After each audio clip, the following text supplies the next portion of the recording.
Trae Young represents the very peak of the new game of basketball that we are witnessing, the Steph Curry version of the game. He is doing to college basketball what we have witnessed Steph Curry do to the NBA.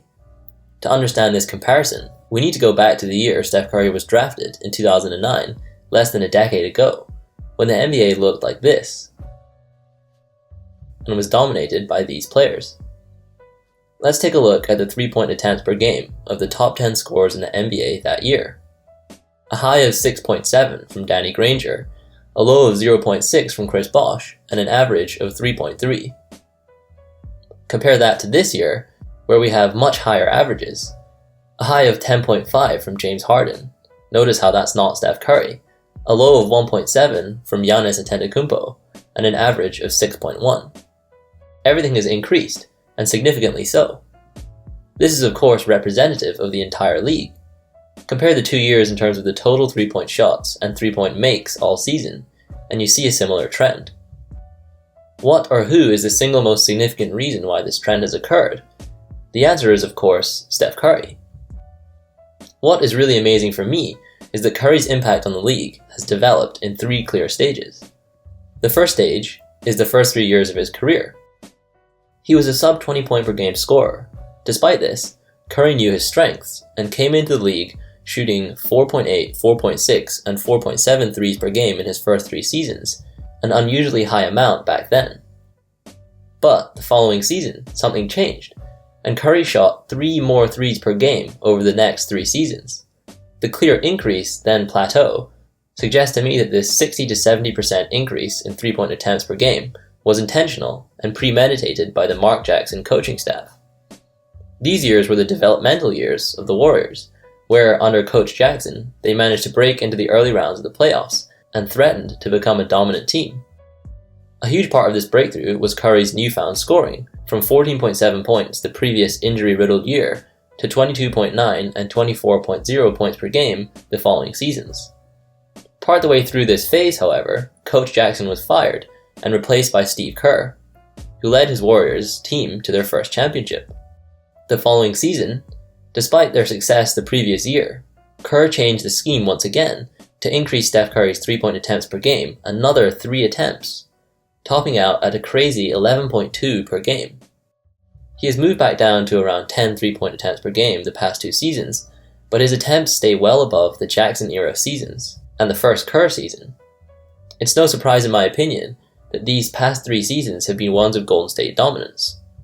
Of course, LeBron and the Cavs upset that train a bit by stealing the 2016 championship from the clutches of the Warriors, but apart from that significant blip, these Warriors, led by Steph Curry at least in playstyle if not in actual play, have won 2 championships and broken all-time NBA records.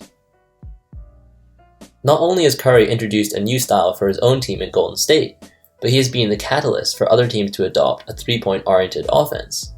Teams like the Houston Rockets might not have had the confidence in encouraging volume 3-point shooting like they have, had Steph Curry not provided the example of what is possible with that style of play. So, to recap this section, Curry has changed the playstyle of the entire NBA. His 3-stage development is easily traceable by looking at his 3-point attempts per game, where the 3 categories are separated by around 3 attempts per game. Now, let's think back to Steph Curry in college. He was an unheralded prospect, initially more famous for being the son of an NBA player than his play on the court, who ended up at Davidson. Davidson play in the Southern Conference, which you probably never watch, and it plays against teams like Furman and the College of Charleston. Let's look at Curry's freshman year, where he remained unheard of on the national stage due to Davidson's lack of exposure. He scored a good, but not great, 21.5 points per game, and had just 2.8 assists per game. Worryingly back then, Curry also averaged 2.8 turnovers to go with those 2.8 assists, so he was actually a poor distributor of the ball, even with the lower level of competition. In terms of shooting, Curry shot well, especially from 3 at 40.8%. Curry developed over the following seasons into an incredible scorer despite his thin frame, highlighted by some outstanding March Madness appearances. In his junior season, at the age of 20 and 21, he scored 29.6 points and averaged a career-high 5.6 assists, while also averaging 3.7 turnovers per game. This is a good time to pivot to Trae Young, who is just 19 years old right now. Think about it like this. When Young was a sophomore in high school, he watched Curry win a championship and his first MVP. When he was a junior in high school, he saw Curry win unanimous MVP while taking 11.2 threes per game. Given Young's similar stature to Curry, I have no doubt that this informed the direction that Young would take with his game. Sure enough, in Young's senior year of high school, his scoring jumped to 42.6 points per game, and he took some incredible three-pointers that season, displaying his Curry-esque range for all those who were watching in Norman, Oklahoma. So, looking at Young's stats so far in this college season, we see just how much he resembles Curry, and in many ways surpasses Curry in his performance in college. He leads the nation in scoring and assists at 30.3 points and 9.5 assists per game.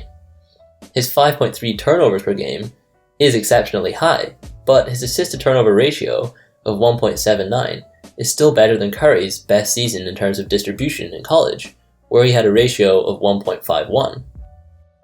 Young is also taking over 10 threes per game, something that Curry only did during his sophomore season at Davidson. Young's three-point percentage of 40.9 is almost identical to Curry's freshman year percentage, and is even superior to that of Curry's junior season, which many consider to be his most impressive season. Although Young shoots a lower free throw percentage than Curry ever did, he also shoots far more than Curry, suggesting that he is more comfortable driving to the rim and drawing contact from challenging players. In almost every way, Young is having a statistically superior season than Curry ever had in college, and he is even doing so at a major school in a major conference. Now, despite all this enthusiasm for Young, I'm not going to claim that he will be a better NBA player than Curry. It's simply too early to make that prediction with any certainty. But think back to how Curry was evaluated coming out of college. He was hailed as an elite scorer and shooter, but people doubted several things that Curry showed. Here's a scouting report from 2009 that outlines his supposed weaknesses. Far below NBA standard in regard to explosiveness and athleticism. At 6'2", he's extremely small for the NBA shooting guard position, and it will likely keep him from being much of a defender at the next level. Although he's playing point guard this year, he's not a natural point guard that an NBA team can rely on to run a team, struggles defensively to get around screens, can overshoot and rush into shots from time to time, hasn't had to deal with getting benched due to poor performances, which has allowed him to shoot through any slumps, will have to adjust to not being a volume shooter, which could have an effect on his effectiveness, doesn't like when defenses are too physical with him, not a great finisher around the basket due to his size and physical attributes, makes some silly mistakes at the point guard position, needs to add some muscle to his upper body, but appears as though he'll always be skinny. I don't want to put words in other people's mouths, but this scouting report could be the exact same report that we see about Young in a few months, when the 2018 NBA draft comes around. Too small at 6'2", not explosive enough to make up for that height. Needs to add muscles but will always be skinny. Can overshoot. Will have to adjust to not being a volume shooter. All of these points apply to Young just as they applied to Curry coming out of college. Except with that last point, Young won't have to adjust at all thanks to Curry. Curry has established that taking 10 threes per game does not reduce your efficiency as a scorer, provided that you are an elite shooter. And boy oh boy is Young an elite shooter. Sure, Trae Young will never win a dunk contest, nor will he ever be a dominant physical presence in the league. But this isn't the 2009 NBA anymore. This is the 2018 Steph Curry NBA, and Young is only the natural progression of the wave initiated by Curry. Curry has shown that having incredible touch around the rim is enough to be a good finisher without having exceptional athleticism. I can see Young picking up a similar skill after a few years in the league. Curry has developed into an intelligent player who can distribute the ball efficiently in the NBA. Amazingly, Young already has the ability to distribute. He is averaging 2 more assists per game than Lonzo Ball did in college, and Ball was heralded as a game-changing passer of the ball. While Young is doing so with far more turnovers than Ball, you can still see what I'm getting at here in terms of his ceiling as a point guard. Put Young into a system in the NBA that utilizes his skill set, and give him 3 to 5 years to develop, as we did with Curry when he was 19 years old. To me, that sounds like a recipe for a future elite NBA star. Finally, if you enjoyed this analysis, then please consider subscribing to my channel, and if you're interested, check out my Instagram page where I post some of my own basketball videos related to shooting. Thanks for watching.